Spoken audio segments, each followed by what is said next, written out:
Assalamualaikum warahmatullahi wabarakatuh. Alhamdulillah wassalatu wassalamu ala Rasulillah wa ala alihi wa ashabihi wa man tabi'ahum bi ihsanin ila yaumiddin amma ba'du. Teman-teman sekalian yang dirahmati oleh Allah Subhanahu wa taala, insyaallah hari ini saya sedikit membahas tentang yang namanya tukang sihir serta orang-orang yang berkecimpung di dunia sihir menurut perspektif agama Islam.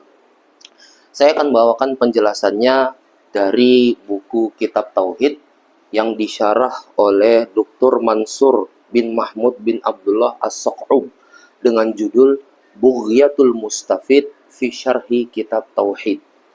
Di buku ini dijelaskan orang-orang yang berkecimpung di dunia sihir itu ada 3 istilahnya.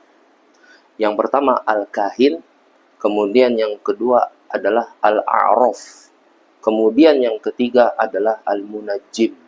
Sebagian ulama memang mengkategorikan 3 ini masuk ke satu nama, yaitu al-kahin. Namun di sini kita akan bagi-bagi menjadi 3 bagian. Yang pertama, al-kahin. Siapa sih al-kahin itu?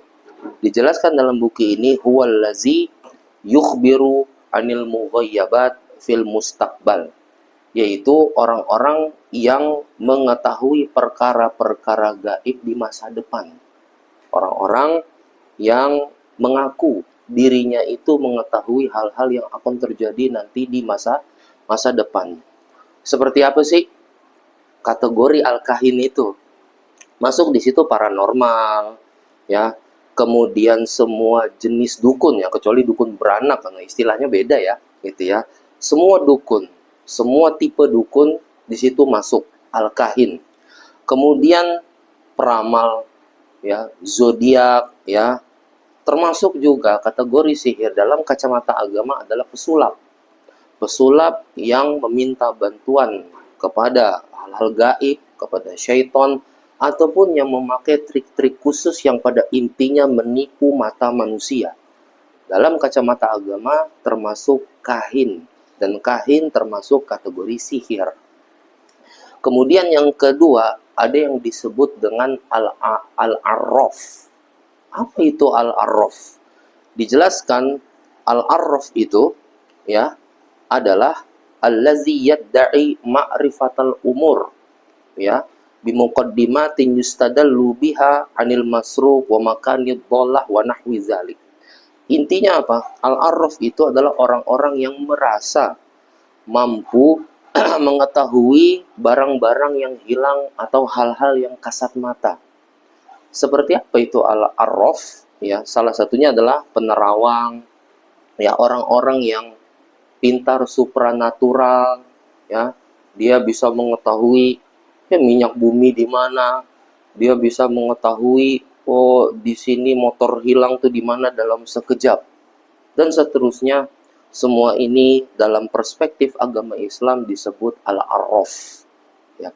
Kemudian yang ketiga disebut al-munajjim, atau istilah lain disebut dengan ahli nujum, ahli perbintangan. Apa maksudnya ahli perbintangan?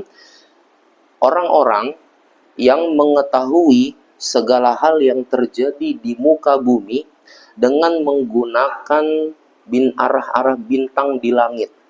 Ya, jadi bentuk bintang tertentu dapat mempengaruhi apa yang terjadi di muka bumi ini.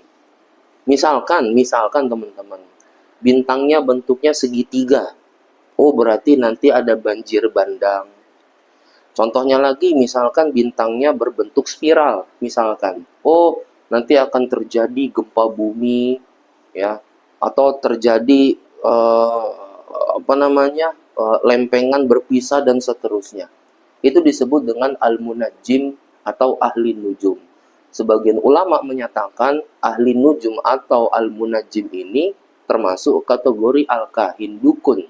Ada juga yang menyatakan al-munajjim, ahli nujum ini termasuk kategori al-arraf.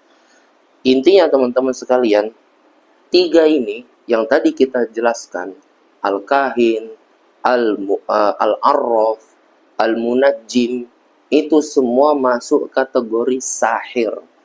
Apa itu sahir? Tukang sihir. hukuman di dunia menurut perspektif agama Islam yang disampaikan oleh Jundub bin Abdullah Al-Bajali, hadis ini mauquf, namun marfu sampai ke Nabi Shallallahu Alaihi Wasallam. Orang-orang yang berkecimpung di dunia sihir, baik itu namanya al-kahin dan juga yang senada dengannya, atau al-arraf, atau al-munajjim, termasuk semua kategori tukang sihir, hukumannya apa? Di dalam agama Islam, kata Jundub bin Abdullah Al-Bajali radhiyallahu taala anhu, beliau mengatakan haddus sahir dorbatun bisayf. Hukuman yang tepat, hukuman untuk tukang sihir dan orang-orang yang senada dengannya yang berkecimpung di dunia sihir, dorbatun bisayf, itu dipenggal kepalanya oleh pemerintah.